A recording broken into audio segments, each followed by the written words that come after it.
Hey guys, and welcome to another Pokemon Productions video. And today I'm going to be reviewing a game that I recently finished. Batman the Telltale Series.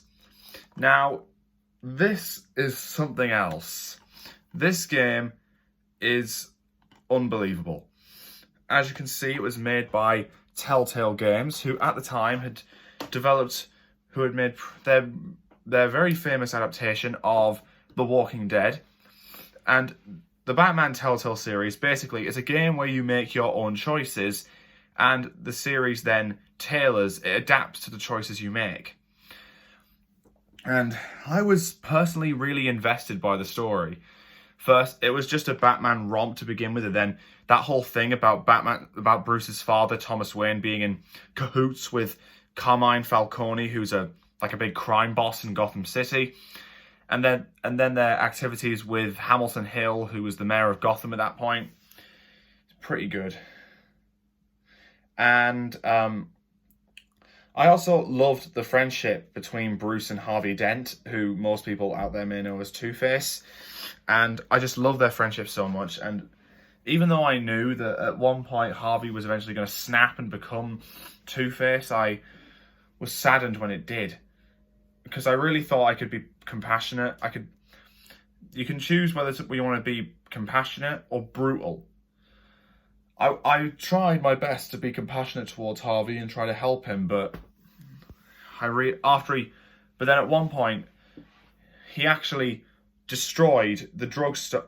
There's this criminal organization called the Children of Arkham, who are led by this woman called Lady Arkham. And they create this sort of drug that once injected into you can make you act on your basic instincts. Like, all thought is gone and replaced with pure instinct. So you act on instinct. And let me just say, when I saw Harvey destroy a whole city block just to get rid of the drugs, I knew that there was no going back for him. I knew he had to be put down. So I did just that. And then there was that whole thing about Bruce's friendship with Oswald Cobblepot, also known as the Penguin, and his eventual becoming of the Penguin, and Bruce being ousted by his company and taking over his taking over of Wayne Enterprises. That is just heartbreaking to me. And not to mention his relationship with Selina Kyle or Catwoman. Unbelievable. And I really thought that the reporter, Vicky Vale, was really helping us out.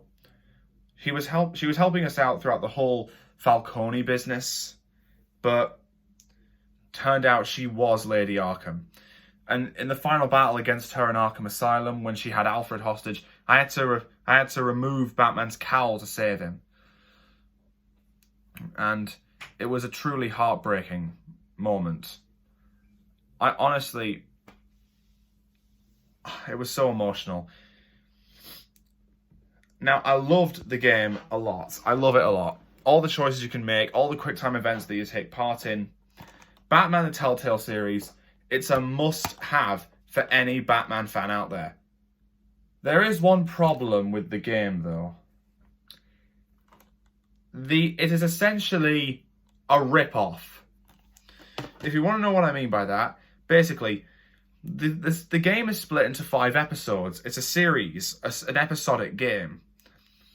So you have episodes 1 through 5, and you're given episode 1 free with the game, but you actually have to buy the other episodes, which is unbelievable.